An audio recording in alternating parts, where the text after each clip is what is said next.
Vous remplissez votre véritable objectif si vous mettez votre vie au service du meilleur avantage des autres.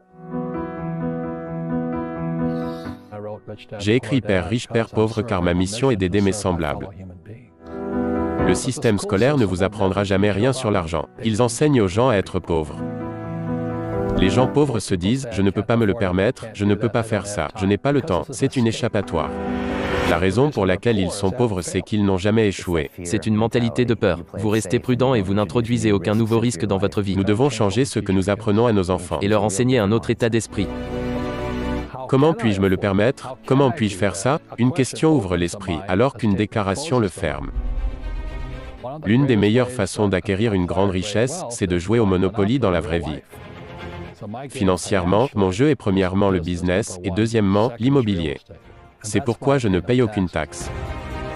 Mon succès vient de la spiritualité, pas de la finance. Chaque fois que j'ai échoué, je me suis demandé ce que j'ai appris. Ça me fait grandir. Nous avons une mission à accomplir. Vous n'appartenez pas à vous-même, vous appartenez à l'univers. Comment pourrais-je donner un coup de main à ce que Dieu veut accomplir? Je ne pense pas que Dieu apprécie que les gens soient pauvres.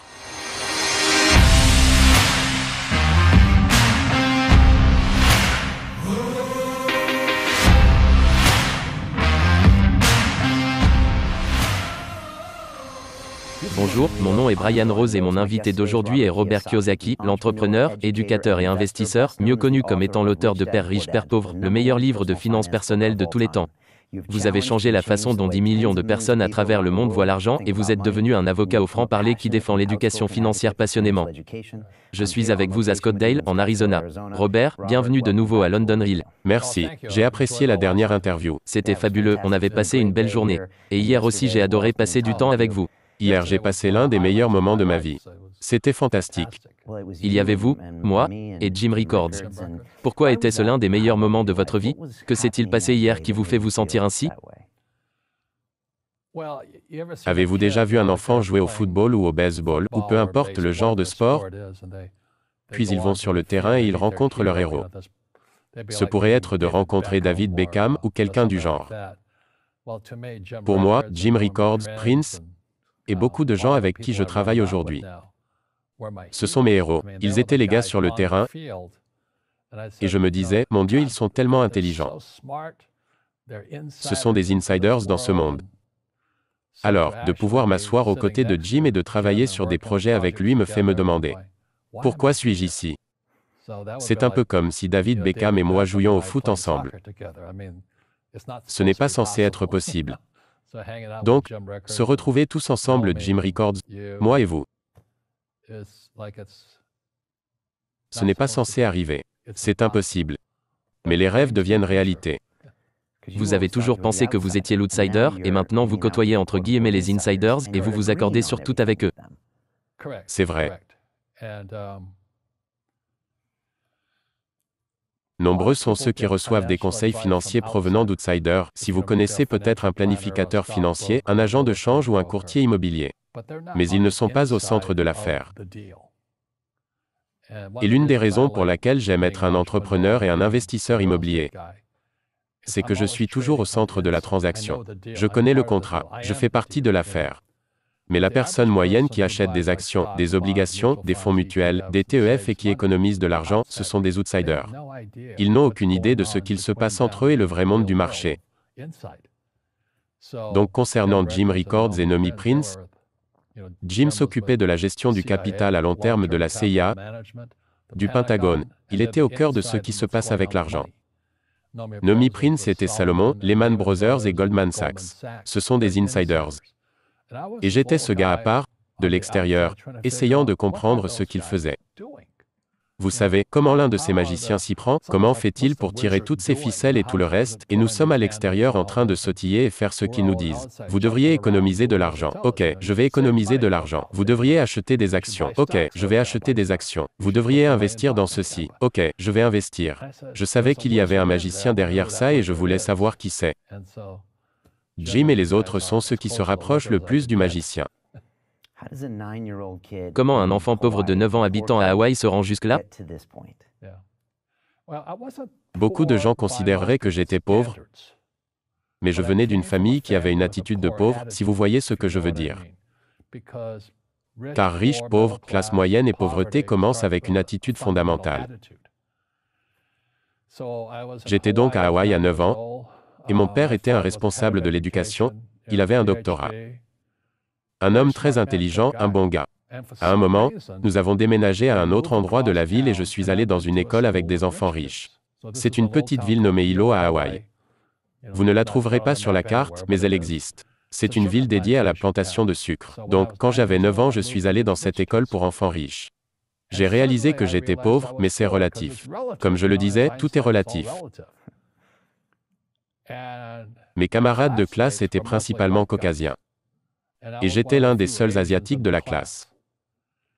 Leur père travaillait dans une banque, possédait les plantations, les concessions automobiles, des entreprises d'emballage de viande, il possédait des ranchs. Alors je me demandais, comment se fait-il que mon père ne possède pas ces choses? Quand j'avais 9 ans, je levai ma main pour demander à mon professeur de 4e année, que vais-je apprendre sur l'argent? C'était une femme qui aurait dû prendre sa retraite 50 ans plus tôt. Elle n'en pouvait tellement plus des enfants à ce moment-là. Elle dit alors, l'amour de l'argent est la racine de tous les maux. Je lui ai dit, quoi, c'est l'école du dimanche ici. J'étais un petit voyou de 9 ans. Elle me répond, nous n'enseignons pas l'argent à l'école. Je lui dis, pourquoi pas? Elle ne pouvait pas répondre et s'est énervée en disant, tais-toi et assieds-toi. Je suis devenu curieux, pourquoi n'apprenons-nous rien sur l'argent? Elle dit, demande à ton père, c'est mon patron. Mon père était le responsable de l'éducation. Doctorat et tout le reste. Je rentre chez moi et je lui demande, pourquoi n'apprenons-nous rien sur l'argent à l'école? Il me regarde et me dit, parce que le gouvernement ne nous laisse pas enseigner ce sujet. Le gouvernement nous dit ce que nous pouvons enseigner ou pas. J'ai trouvé ça étrange, puis j'ai dit, mais allons-nous à l'école pour apprendre sur l'argent? Il dit, non. Ton travail, c'est de trouver un travail. Je réponds, mais tu travailles pour gagner de l'argent. Il me dit, non, tu es juste supposé avoir un travail. Je me dis, non, non, non. Est-ce que c'est le rôle d'un travail de gagner de l'argent? Il me dit, exact. Je demande, dans ce cas, pourquoi ne pas apprendre sur l'argent? Je peux sauter la partie du travail. Il s'est énervé et me dit, écoute. Pour un Japonais, mon père était très grand. Un homme imposant, un bon gars. Mais il me répondit, si tu veux apprendre sur l'argent, pourquoi ne pas demander au père de ton meilleur ami? Je lui demande, pourquoi Mike? Il me répond, parce que le père de Mike est un entrepreneur. Je lui dis, et toi? Il me dit, je suis un employé du gouvernement. Ma réaction, oh, et c'est quoi la différence? C'est la différence, les entrepreneurs doivent connaître l'argent. Sinon ils ne pourront pas rester entrepreneurs. Puis il dit, un employé n'a pas besoin de tout savoir sur l'argent. Car le gouvernement et ma compagnie s'en chargeront. Alors je rigole, mais je suis confus. J'ai appliqué le conseil de mon père et je me suis rendu au bureau du père de Mike. J'ai toqué à sa porte en disant, et je suis là, un gamin de 9 ans, enseigne-moi l'argent. Il me dit, casse-toi gamin. C'est comme ça que l'histoire d'un enfant de père pauvre commença. Et finalement, à force de persistance, mon père riche m'enseigna l'argent, mais à une condition. Et cette condition était qu'il ne me paierait jamais. Il me dit, à partir du moment où je te paye, tu penseras comme un employé. C'est le piège. Les entrepreneurs travaillent gratuitement. J'avais 9 ans, et ma tête s'est fendue en deux. Il continue, tu ne voudras jamais un chèque de paye. Comprends bien ça gamin. Je réponds, ok, j'ai compris. Il demande alors, comment faire de l'argent? C'est ce que les entrepreneurs trouvent eux-mêmes. C'est comme un chat qui essaie de chasser sa propre queue. Je lui demande, alors comment puis-je apprendre sur l'argent? Il sortit un plateau de jeux de Monopoly. Puis j'allais travailler gratuitement en ramassant des mégots de cigarettes dans les hôtels et les restaurants, faire un peu de ménage, des petites tâches, puis en grandissant j'ai fait du travail de bureau, marketing et comptabilité. J'étais un apprenti, mais je travaillais gratuitement. Et il m'enseignerait l'argent. Mais la façon qu'il m'apprenait l'argent, c'était en jouant au Monopoly. Alors un jour j'en ai eu marre et je lui ai demandé, quand vas-tu m'enseigner l'argent? Il me répondit, que crois-tu que nous faisons? On joue au Monopoly. Il dit, non, non, non. Que crois-tu que nous faisons? On joue au Monopoly. Que crois-tu que nous faisons? Je ne sais pas. Je t'enseigne l'argent. Ensuite, pour quand vous avez une maison verte, il dit, il y a beaucoup de formules pour le succès avec l'argent, il y en a des milliers. Mais l'une des meilleures d'entre elles se trouve dans le jeu du Monopoly, de nos jours encore. Quand vous avez 4 maisons vertes, vous obtenez un hôtel rouge. Je lui dis, quoi? Il me répond, l'une des meilleures façons d'acquérir une grande richesse, c'est de jouer au Monopoly dans la vraie vie. 4 maisons vertes donnent un hôtel rouge. C'est tout ce qu'il y a à savoir? C'est tout. Il dit, que penses-tu que je fais? Je ne sais pas. Il m'a emmené avec lui et il m'a montré ces maisons vertes.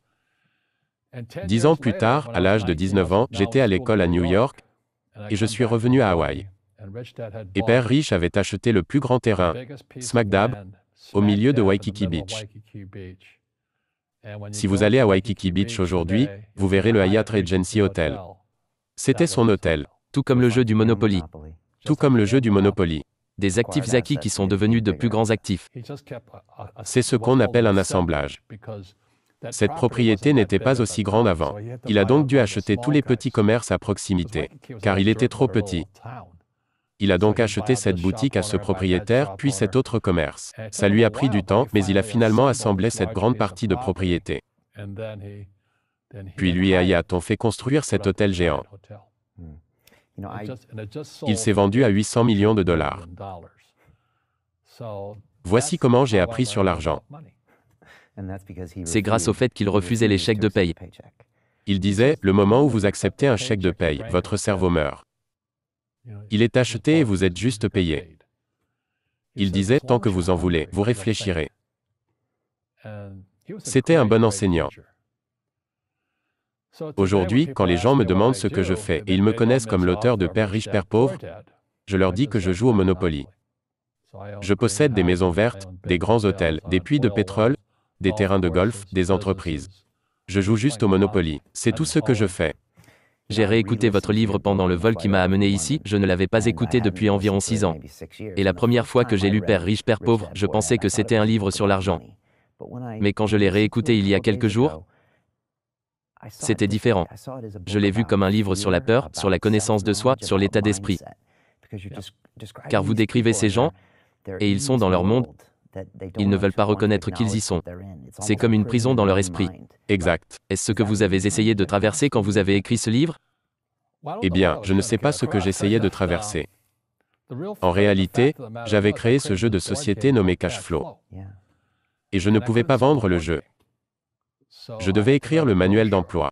Et le manuel que j'ai écrit était Père riche, Père pauvre. Cash Flow est sorti en 1996 et Père riche, Père pauvre est sorti en 1997. Le fait est que Cash Flow concerne la comptabilité. Père riche, Père pauvre est un livre sur la comptabilité, revenus, bilan, trésorerie. Je ne sais pas si vous avez déjà pris des cours de comptabilité, mais il n'y a rien de plus ennuyeux que la comptabilité. Donc, pour sortir Père riche, Père pauvre qui est un livre sur la comptabilité, et le meilleur livre de finances personnelles de tous les temps, ça devait être intéressant. Ça a permis de vendre le jeu Cash Flow. Et aujourd'hui, il y a des milliers de clubs Cash Flow dans le monde. La mission était de faire que les gens enseignent à d'autres que vous pouvez contourner le système scolaire, car le système scolaire ne vous apprendra jamais rien sur l'argent. Le système scolaire est fait pour vous apprendre à être un employé, ce qui est important. Un docteur, un avocat, un spécialiste. Mais jamais sur l'argent. Une fois que je serai suffisamment vieux, que je serai à la retraite, que je serai riche et que je serai confortable. C'était une sorte de conscience sociale. Je devais partager ce que je sais. C'est pourquoi ça a pris jusqu'à 1996 avant que le jeu Cash Flow puisse sortir. Car comme ça je pouvais voir le crash de 1998 arriver. Et Père riche, Père pauvre est sorti en 1997. Il s'est avéré que tous les éditeurs m'ont refusé. Ils me disaient que je ne savais pas de quoi je parlais. Car je disais que ceux qui font des économies sont des losers. Votre maison n'est pas un actif et les riches ne travaillent pas pour l'argent. Les éditeurs sont comme mon père, des superstars académiques. Ce sont les meilleurs de l'école. Et ils ont refusé le livre. En faisant de l'auto-publication, et beaucoup de compagnies de marketing de réseau ont pris le livre comme Amway et d'autres. Ils ont pris le livre pour aider au recrutement car ça parle d'indépendance financière. Ils font la même chose que moi. Puis Oprah m'a appelé en 2000. Grâce à Oprah, je suis passé de l'obscurité à mondialement connu en une nuit en 2000. Le livre a fait partie des meilleures ventes du New York Times pendant 7 ans, jusqu'à ce que le New York Times le retire. Ils ont dit que ça avait assez duré. Mais comme vous le savez, la plupart des gens dans le domaine de l'édition ou du journalisme sont de l'autre côté de la médaille du capitalisme. Vous savez. Alors, ils n'aiment pas ceux qui font de l'argent. C'est comme mon côté père pauvre. Voici l'histoire et je joue au Monopoly dans la vie réelle. Je n'ai pas besoin d'avoir un travail. Je n'ai pas de retraite. Je ne veux pas que le gouvernement s'occupe de moi, mais je ressens la responsabilité sociale d'enseigner. Et c'est ce que mon père riche a fait pour moi. Vous avez dit que le livre était sur la comptabilité et c'est un excellent livre sur la comptabilité car ça la rend compréhensible. J'ai pris la comptabilité en école de business et je vois ce que vous voulez dire. C'est ennuyeux. C'est ennuyeux, mais c'est aussi un livre au sujet de vos propres peurs. Je pense que c'est pourquoi ça résonne avec les gens. Vous leur dites les choses et ils savent que c'est vrai. Ils savent en se regardant dans le miroir qu'ils ne font pas les bons choix. Ils ne sont pas disciplinés, ils font les mauvaises choses et ils savent qu'ils ne sont pas heureux. Ils auront peur toute leur vie en attendant la prochaine paye. Et on peut le comprendre, vous savez. Nous avons tous des peurs. Pour dire la vérité, nous avons tous des peurs. La différence, c'est comment vous les gérez. Einstein disait que l'imagination est plus importante que le savoir. Mais le savoir décuple l'imagination. La chose dont les gens manquent, c'est d'éducation financière. Comme la comptabilité, les dettes, les taxes. Vous devez connaître ces choses-là, mais ils ne l'enseignent pas à l'école, à personne. Donc, quand les gens me demandent « Comment votre père riche a-t-il appris cela ?» alors que votre père pauvre, avec un doctorat, ne l'a pas appris. La réponse est simple, mon père riche n'était pas un ami de mon père pauvre. Son père est mort quand il avait 13 ans. Mon père riche s'est retrouvé avec ce business de famille à s'occuper à l'âge de 13 ans. Il a quitté l'école, ce qui fut sa bénédiction. Il y a des bénédictions. Parfois, une bénédiction ne ressemble pas à une bénédiction, mais elle finit par en être une. Ses enseignants sont devenus son comptable, son avocat, son banquier, ses agents immobiliers. Il a donc eu ce que j'appelle de vrais enseignants. Pas ces faux enseignants de l'école. La plupart des enseignants de l'école n'ont aucune éthique. Ils enseignent des sujets qu'ils ne mettent pas en application eux-mêmes. J'ai eu le même problème dans mon école de commerce. Je me suis disputé avec mon professeur de marketing car il n'avait pas de business.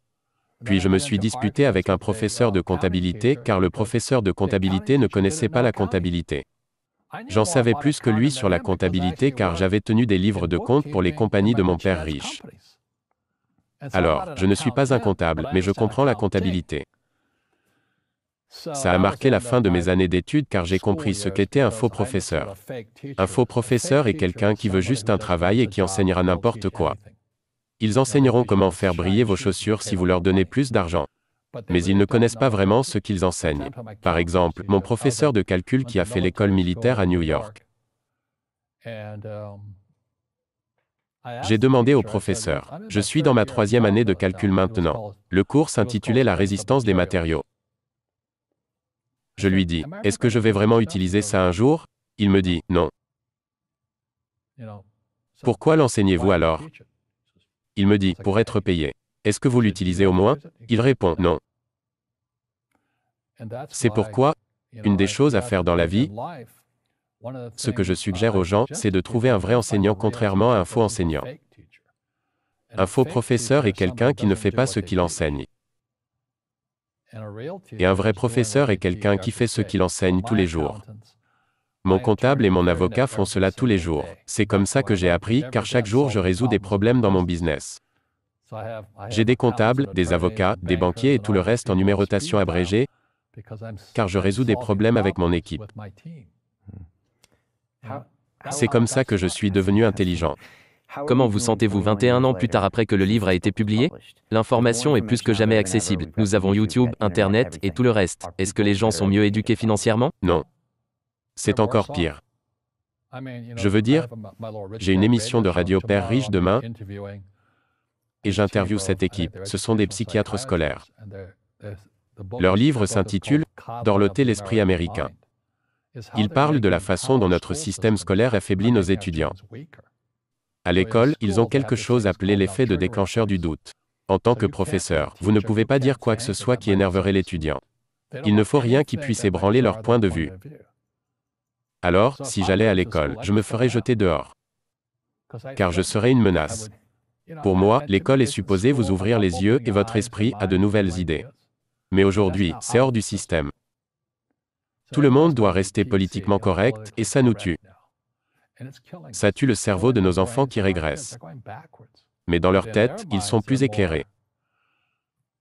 C'est peut-être le cas.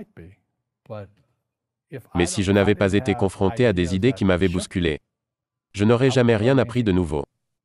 Et les mécanismes déclencheurs comme ceci, ils ne vous laissent plus avoir des cacahuètes dorénavant. Ils ont découvert que si vous empêchiez un enfant d'avoir des cacahuètes, sa propension à avoir une allergie augmente. Alors c'est fini Charlie, tu n'auras plus de cacahuètes. 17% découvriront qu'ils sont allergiques aux cacahuètes. Mais si vous donniez des cacahuètes aux enfants, seulement 3% d'entre eux y seront allergiques. C'est un peu une métaphore pour le livre. Il dit que l'école rend nos enfants plus faibles. Vous avez fait un séjour d'entreprise ici il y a environ une semaine. Vous faites ça chaque année depuis 21 ans avec le siège de votre entreprise. Vous y emmenez tous vos employés avec vous. Et vous avez parlé de quelque chose dont ne vous parlez pas d'habitude lors de ces séjours. De quoi s'agissait-il ? Nous l'avons remis dans l'entreprise cette année. Il s'agissait du fait que mon succès vient de la spiritualité, pas de la finance. Ce qui s'est passé, c'est que quand ma femme et moi avions commencé Père Riche en 1996, nous avions laissé de côté la spiritualité. Puis les gens d'entreprise sont arrivés, des businessmen, des comptables et des avocats. Ils ont essayé d'en faire un business. Et j'ai dit non. Nous ne sommes que deux personnes mariées, un genre de Robin des Bois et sa bande. Êtes-vous Robin des Bois ? Prendre aux riches pour donner aux pauvres ? Pas du tout, je ne crois pas au fait de donner aux pauvres. Mais vous donnez du savoir aux pauvres. En effet, et ça fait une énorme différence. Certains disent, pourquoi ne donneriez-vous pas de l'argent aux pauvres ? Le problème c'est que ça créerait plus de personnes pauvres. Donnez un poisson à un homme et il aura de quoi manger pour la journée. Oui, donnez un poisson à un homme et vous aurez des gens voulant encore plus de poissons. Alors apprenez-leur à pêcher. Mais vous êtes le Robin des Bois du savoir, car je vous vois distribuer ce savoir autour de vous, et les gens riches grincent des dents en disant « Ne leur dis pas ça, Robert ». Exact, ne dis pas aux gens ce que tu sais. Laisse les pauvres. Malheureusement, les pauvres tels que le dit la Bible, et je ne suis pas vraiment religieux, mais les pauvres seront toujours parmi nous. Car tout commence là-dedans. C'est une mentalité de peur. C'est dans leurs mots, vous savez, et la parole devient chair. Je ne suis pas vraiment religieux, j'ai aussi raté l'école du dimanche. Mais quand ils disent « je ne peux pas me le permettre » ou « je ne peux pas le faire », ils régressent. Ils deviennent ce qu'ils disent. J'ai entendu tellement de gens dire « je ne peux pas me le permettre ». Crois-tu que je suis fait d'argent ? Votre mère disait cela. Mon père pauvre le disait. Il disait « penses-tu que je sois fait d'argent ? Je ne peux pas me le permettre. » Et mon père riche dirait « c'est pourquoi il est pauvre. » Les gens pauvres se disent « je ne peux pas me le permettre, je ne peux pas faire ça, je n'ai pas le temps, c'est une échappatoire. » C'est une échappatoire. C'est plus facile de dire « je ne peux pas me le permettre, je suis trop fatigué, je ne peux pas aller à la salle de sport. » Quand bien même vous pourriez vraiment aller à la salle de sport. Mais non, je ne peux pas. Je suis juste trop fainéant pour y aller. Vous restez prudent et vous n'introduisez aucun nouveau risque dans votre vie. J'ai la sécurité de l'emploi. Exact. Et qu'est-ce que votre père riche disait à la place de « je ne peux pas me le permettre » ? Comment puis-je me le permettre ? Comment pourrais-je faire ça ?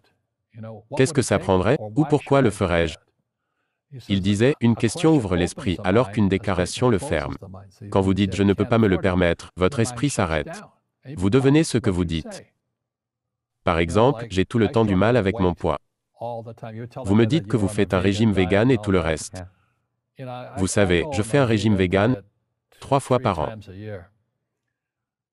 C'est la pire chose du monde à faire, mais j'ai la discipline de le faire pendant 21 jours.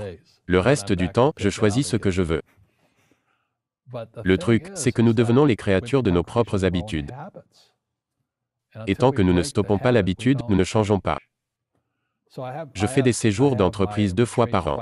Pendant 3 jours, les gens viennent du monde entier et nous étudions ensemble. Et cette fois, nous avons parlé de spiritualité. La spiritualité, nombreux sont ceux qui ont du mal à croire ce qu'ils entendent de Robert Kiyosaki. Père riche, père pauvre devrait être mis en avant pour la spiritualité, car ils pensent que ça ne concerne que l'argent. Mais ce n'est pas le cas. En effet, les gens disent, l'argent n'est pas si important pour moi. Alors, si l'argent n'est pas si important pour vous, ce n'est juste pas important pour vous. Vous ne vous souciez pas de l'argent ne se soucie pas de vous. Les paroles deviennent chères. Je ne deviendrai jamais riche. Ou ma préférée, les riches sont cupides. Ce sont les pauvres qui sont cupides. Quand vous y pensez, pour être riche, vous devez donner quelque chose. Je dois produire des livres et des jeux, je dois acheter de l'immobilier, et je fournis des logements, je fournis du travail et tout ça. C'est pourquoi je suis riche. Mais les gens cupides ne produisent rien. Non, ce sont les riches qui sont cupides.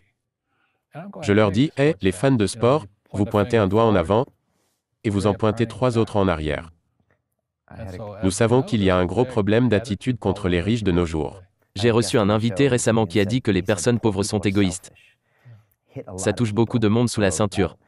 Puis il dit, pensez-y, ces gens sont égoïstes, ils se plaignent constamment de leurs problèmes, ils sont tout le temps concentrés sur leurs propres difficultés. Vous êtes d'accord avec ça? Vous devenez riche en résolvant les problèmes des autres. C'est comme ça que vous créez de la valeur. Exactement. Si vous pouviez guérir le cancer aujourd'hui, vous seriez un trillionnaire. Vous seriez instantanément trillionnaire. Non, je suis trop occupé pour bosser là-dessus, je pense que je vais jouer au golf à la place. Comment amenez-vous la spiritualité dans une compagnie telle que Père Riche? Vu que c'est un business, je ne peux forcer personne à faire quoi que ce soit. Mais nous étudions des livres spirituels. Le dernier livre que nous avons vu était Le pouvoir du moment présent de Eckhart Tolle. Avant que nous n'étudions ce genre de livres, nous avons aussi étudié des livres de finance. Mais j'encourage la méditation et ce processus appelé nettoyage. Tolle dit que nous avons des douleurs dans le corps issues de choses telles que, par exemple, si votre père a fait quelque chose 50 ans plus tôt, la douleur est toujours là. La méditation ne suffit pas à l'enlever. Il y a des gens qui peuvent s'en occuper. C'est comme un laser guidé vers la zone qui retire la douleur émotionnelle. Il y a des méthodes pour faire ça. Alors, dans nos événements, nous avons des praticiens disponibles pour les gens. Maintenant, est-ce que tout le monde y participe? Non. Ça demande d'y croire. Ça ne marche pas. C'est vrai. J'ai été formé en tant qu'ingénieur et la science m'a enseigné que rien de tout cela ne marche. Mais quand je médite et que je fais du yoga, je sens que la douleur quitte mon corps. Donc, je dois me demander, suis-je encore bloqué dans cet état d'esprit de père pauvre à croire ce que tout le monde me dit? Puis, je prends des décisions pour moi-même. Quand les gens demandent comment j'ai pu participer à l'émission d'Oprah, ou comment j'ai fait pour écrire un livre avec le président Donald Trump, je dis que j'ai dû le repousser. Il est tellement haï, c'est un bon gars pourtant. J'aimerais parler de lui. Bref, comment ai-je pu faire tout ça? Ce n'était pas mon cerveau. Oprah devait faire partie de la programmation car ça la concerne aussi. Trump et moi avons écrit ce livre car nous avons tous les deux des pères riches. Et nous défendons tous les deux l'éducation financière. Énormément de gens l'haïssent juste parce qu'il est riche et qu'il est odieux. Il est odieux, je dois le reconnaître. Mais nous n'avons pas fait cela ensemble pour l'argent car nous avions tous les deux des pères riches qui nous ont enseigné comment faire de l'argent. Nos écoles ne nous apprennent pas ça. Les écoles nous apprennent l'exact opposé de ça. Donc, comment un petit gars comme moi, et nous n'étions pas vraiment pauvres, nous étions dans la classe moyenne. Je pense que mon père faisait dans les 20 000 $ par an. Et quand j'ai été diplômé de l'université, je faisais 120 000 $ par an. 6 fois ce qu'il gagnait. Et j'avais 21 ans. Il me demande, comment fais-tu cela? Je lui dis, je ne suis pas allé à la même école que toi. Vous avez utilisé votre esprit différemment. Non. J'ai juste suivi mon cœur. Je suis allé à l'école pour devenir un officier de navire pour naviguer. Alors j'ai navigué tout autour du monde. Dans les années 60, si vous naviguez dans la zone de guerre au Vietnam, ce que j'ai fait, vous devez payer le double et sans aucune taxe. C'est comme ça que j'ai fait 120 000 par an. Je suis revenu et mon père gagnait encore 20 000 $ par an alors que j'en gagnais 120 000. Il ne pouvait pas le comprendre. Car c'est un homme pauvre dans son esprit et dans son âme. Il me dit, tu es devenu comme tous ces gens riches. Je lui réponds, juste parce que j'ai de l'argent? J'étais dans la zone de guerre. Mais ça violait toutes ces valeurs fondamentales. Vous avez reçu M. Lipton dans l'émission, n'est-ce pas? Bruce Lipton, oui. Bruce Lipton, il dit que la pauvreté est transmise. Vous l'apprenez dans votre famille. La classe moyenne la transmet dans les familles. J'étais ravi qu'il approuve Père riche, Père pauvre dans votre émission. Car il a dit, j'ai appris avec un homme riche. Et les gens qui sont actuellement assis chez eux, qui galèrent financièrement, qui s'inquiètent pour l'argent, ou qui ne sont pas heureux alors qu'ils font beaucoup d'argent mais sans aimer ce qu'ils font, on vous l'a sûrement enseigné. Votre super-ego a appris. Trouve-toi un travail, travaille dur, tu ne seras jamais riche, les riches sont diaboliques. Peu importe. À moins de changer votre état d'esprit, votre argent ne vous aidera pas. En effet. On voit des gens qui gagnent à la loterie ou qui gagnent beaucoup d'argent et ils ont toujours les mêmes problèmes, car ils ont l'âme d'un pauvre. C'est sûr. Si vous êtes pauvre, vous resterez pauvre. C'est très difficile pour les gens de comprendre ça. L'argent disparaîtra très rapidement. Comme la plupart des athlètes, ils font des millions de dollars et environ 65% d'entre eux perdent tout 5 ans plus tard. C'est parce qu'ils viennent de familles pauvres. Si vous leur dites ça, vous les mettrez en colère. Ils diront que c'est la faute des riches. Les riches m'ont arnaqué, le gouvernement m'a arnaqué. Malheureusement, ce que M. Lipton disait, c'est que c'est transmis génétiquement. C'est l'aspect effrayant de la chose. Donc, ce que M. Lipton disait, ce que Trump et moi disions, puis ce que Jim Records et Nomi Prince disent, c'est que nous devons changer ce que nous enseignons à nos enfants. J'essaie de changer ça. Vous savez, cette âme, cet ADN, et leur enseigner un autre état d'esprit. S'ils doivent leur enseigner cela, Einstein disait que l'imagination est plus importante que le savoir. C'est vrai, mais vous devez aussi connaître le savoir de base concernant les taxes, les dettes, les comptes annuels et tout le reste. Si vous ne voulez pas les apprendre, je ne peux rien pour vous. Mon père pauvre n'a jamais voulu apprendre ce que mon père riche m'apprenait. Vous avez écrit un livre avec Trump car vous étiez tous les deux passionnés par le fait de transmettre ce savoir. Vous aviez tous les deux des pères riches qui vous ont ouvert l'esprit sur ce qui est possible. C'est un peu comme avoir la mentalité d'un investisseur. Comment puis-je me le permettre? Vous voyez chaque chose dans la vie comme un investissement de temps, d'argent. C'est un incroyable état d'esprit à avoir. Quel a été le processus d'écriture des livres avec Donald Trump? Vous avez écrit 2 livres ensemble. Et qu'avez-vous appris de lui? C'est un homme avant d'être un président. Il n'y a pas de Donald Trump. Ce que je veux dire, c'est que ce que vous voyez à la télé, c'est qui il est vraiment. Il ne sera pas comme vous. Beaucoup de politiciens ont 2 facettes. Trump n'en a qu'une, celle qui est le président actuellement. Ce que j'apprécie chez lui, c'est que je sais toujours ce qu'il en est. Je n'ai pas à deviner. Il vous dit les choses franchement. Jim Records a dit, je connais ce gars, c'est un gosse qui a grandi dans le Queens. Exact. C'est un dur à cuire. Il est très dur. Le quartier du Queens n'est pas si loin de l'école où j'allais à New York. Ces gars sont des durs. Vous êtes dur aussi. Nous sommes devenus durs en grandissant. Mais pour beaucoup de gens, c'est offensif. C'est le nouveau truc à propos des déclencheurs à l'école. Vous n'avez pas le droit de m'offenser. Vous ne pouvez pas m'effrayer. Ne me donnez pas des cacahuètes. Ok. Vous savez, nous devenons de plus en plus faibles. C'est mon opinion. J'ai souvent entendu ça de la part de personnes issues de votre génération. Vous et Trump dites que le politiquement correct nous tue. Ça nous tue. Quand j'étais enfant, on se taquinait tout le temps. Vous ne pouvez plus rien dire désormais. Vous ne pouvez plus taquiner quelqu'un car il va vous poursuivre en justice. Dans ma situation, je ne reste jamais seul avec une femme, sinon je me fais rapidement poursuivre en justice. Vous comprenez? Je ne fais pas l'idiot. J'aime ma femme et nous sommes mariés depuis 33 ans. Mais de nos jours, on vous accuse pour un rien, et vous voilà coupable. C'est une maladie dans notre société. Ça va changer dans les 50 prochaines années? Ça doit changer, n'est-ce pas? L'un de mes meilleurs professeurs s'appelait Buckminster Fuller, il a créé le dôme géodésique et tout ça. C'était le genre d'homme qui me recadrait spirituellement. Il parlait toujours des principes généraux, et ces principes sont toujours vrais, sans exception. Si vous faites tomber une pierre dans l'eau, les ondulations vont toujours dans ce sens. On appelle ça la précession. Il dit qu'il n'y a aucune exception. Vous ne pouvez pas faire tomber une pierre dans l'eau sans obtenir d'ondulation. Peu importe ce que l'on fait, dans tous les cas il y aura des ondulations, ça s'appelle la précession. L'éphéméralisation, c'est notre capacité de faire plus avec moins. Si vous regardez un téléphone portable, il possède plus de puissance que l'ordinateur Sperry d'il y a 50 ans. C'est faire plus avec moins. Les humains deviennent de plus en plus puissants. Nous avons plus de pouvoir. Malheureusement, nous ne sommes pas évolués en tant qu'êtres humains. C'est horrible. Nous sommes plus séparés et plus antisociaux. Les médias sociaux sont antisociaux. Je ne suis pas ces choses personnellement. Je fais très attention à ce que je dis, contrairement à Trump. Mais nous sommes tellement devenus antisociaux. Les gens sont tellement séparés. C'est la partie dangereuse. Alors, la raison pour laquelle je parle de spiritualité, c'est que nous devons évoluer.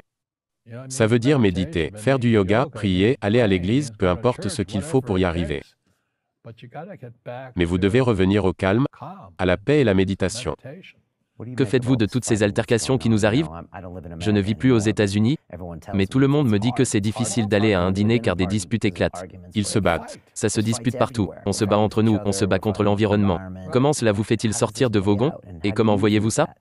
C'est pour ça que je parlais de Fuller qui m'a appris les principes généraux. L'un des principes généraux, c'est l'émergence à travers l'urgence. Quand vous regardez le mot emergency, la racine du mot est émerger. Fuller disait que la seule façon dont l'être humain évolue, c'est avec l'urgence. Une crise. Une crise, oui, et une grande crise arrive. Tel que nous le savons tous, nos banques nous ont énormément arnaqués. Ce sont juste un tas d'escrocs. Je ne sais pas comment ils font pour se regarder en face. Mais les banquiers volent des trillions et récoltent des bonus par milliards. Aucun d'eux ne va en prison. C'est la maladie de notre société. C'est pourquoi Trump et moi avons écrit sur l'éducation financière. C'est comme de l'autoprotection. C'est comme pratiquer le judo contre notre gouvernement, le système bancaire et Wall Street. C'est pourquoi je suis ici avec vous et Jim Records. Alors, le fait d'enseigner aux gens ce que les écoles ne nous apprendront pas, c'est comme de l'autoprotection. Quand on s'est parlé hier, je vous ai demandé ce qu'il se passera les 3 prochaines semaines car vous voyagez partout dans le monde. Je vous ai demandé, Robert, pourquoi voyagez-vous autant? Et vous avez répondu, car je dois dire aux gens que ce crash va arriver et que les conséquences seront terribles. Vous vous sentez investi par la mission de faire savoir aux autres ce qu'il se passe. C'est un peu ça. Vous savez, j'ai aussi de la malchance parfois. J'ai connu des crashs financiers, j'ai connu des gens qui m'ont poignardé dans le dos, mais ce n'est pas grave. Car j'ai grandi avec ça. C'est ça la spiritualité. Les gens ont peur de faire des erreurs comme on nous l'apprend à l'école. Ils ne grandissent pas. Avec la spiritualité, il y a le bon et le mauvais. Ce qui est juste et ce qui est faux. Il y a les hauts et il y a les bas. La plupart veulent être justes et être positifs. Vous ne pouvez pas avoir ça, ce n'est pas la réalité. Vos 2 premiers business, votre premier business a réussi et a échoué. Le deuxième également, mais vous ne seriez jamais arrivé jusqu'ici sans ces, entre guillemets, mauvais événements. Devrions-nous arrêter de dire le mot mauvais? Non, chaque fois que j'ai échoué, je me disais, ok, qu'est-ce que j'ai appris? La plupart des gens, la raison pour laquelle ils sont pauvres, c'est qu'ils n'ont jamais échoué. Ils ne prennent pas de risques. Ils n'ont jamais fait d'erreur comme on nous l'apprend à l'école. Mais ça veut dire qu'ils n'ont jamais rien appris. C'est pourquoi le système scolaire est fondamentalement corrompu. Il est anti-éducatif. Ne fais pas d'erreur et ne demande pas d'aide. Si je n'avais jamais demandé de l'aide et j'ai mes comptables, mes avocats, mes banquiers et tout le reste. Je fais du business comme une équipe de rugby. Bam, boum, et on fout une branlée. Mais la personne moyenne reste sur place. Je suis un excellent étudiant, je vais tout faire par moi-même, et j'ai un tas de joueurs de rugby qui va t'écraser. Ce n'est pas juste. Tu ne joues pas, idiot. Tu devrais avoir une équipe, des comptables, des avocats, des banquiers et tout le reste. Mais ce n'est pas un jeu auquel je veux jouer. Je lui dis, alors n'essaie pas de jouer. Le jeu du business se joue avec des comptables, des avocats, des banquiers, et j'ai horreur de dire ça, des politiciens. Vous devez connaître le jeu. Et vous devez le jouer durement. J'adore l'Angleterre, car mon jeu favori est le rugby. Et dans les années 70, j'ai eu le privilège de jouer avec Blackheath. J'étais presque au paradis, pouvoir être en Angleterre et jouer au rugby, et puis d'aller à Twickenham pour la Coupe du Monde. C'était en Australie, et Sir Johnny Wilkinson a battu les Australiens dans le meilleur match de rugby qui n'a jamais été joué. C'était l'Angleterre contre l'Australie, et les deux ont fait une prolongation. Vous pouviez voir le véritable état d'esprit des joueurs se révéler. Certains s'écroulaient sur le terrain, non pas parce qu'ils étaient épuisés, mais parce qu'ils avaient des crampes. Ils ne pouvaient plus bouger. Et Wilkinson, que je pardonne pour avoir fait ça, traverse tout le terrain. Mais c'est le jeu. Beaucoup de gens restent assis dans les gradins. Alors soyez dans le jeu. C'est pourquoi vous aimez le rugby. Car ils sont sur le terrain, ils font la compétition, ils sont en tête-à-tête, c'est brut. Le rugby est un sport d'équipe, le football aussi, les règles sont juste différentes. J'ai arrêté le football. Vous ne pouvez blesser personne? Alors je reste avec le rugby. Les autres joueurs sont des golfeurs, ils jouent tout seuls. Tout le monde est différent. Alors, je dis aux jeunes de trouver leur jeu. Financièrement, mon jeu est premièrement le business, et deuxièmement, l'immobilier. C'est pourquoi je ne paye aucune taxe, et c'est pourquoi Trump ne paye pas de taxes. Légalement, c'est une combinaison de business et d'immobilier qui nous donne un avantage injuste sur les employés. Car ils ne savent pas comment faire ça. Il y a une semaine ou deux, il y avait un article dans le New York Times. Et sur la couverture, on voyait Jared Kushner, le beau-fils de Trump. J'ai vu cet article. Vous l'avez lu? Oui, je l'ai lu, et c'était sur la dévalorisation. Exact, il ne paye aucune taxe et sa richesse s'agrandit. Les bras de tout le monde étaient en l'air, regardez ce gars qui ne paye pas de taxes. C'était le New York Times, qui est considéré comme l'un des meilleurs journaux, qui nous montrait à quel point c'était mal de la part de cet entrepreneur qui a multiplié sa fortune par 3 ou par 4 lors des 3 ou 4 dernières années. Alors, j'ai pensé à vous. Qu'est-ce que ça nous dit ? Que voyez-vous quand vous voyez cet article ? Les articles du New York Times sont écrits à partir de l'état d'esprit d'un employé, ils n'ont aucune éducation financière. Quelqu'un a dit que Kushner avait une faille nommée la dévalorisation. Tu t'es fait avoir, idiot. C'est illégal, ce n'est pas une faille. Se dévaloriser, c'est ce que le gouvernement veut qu'on fasse.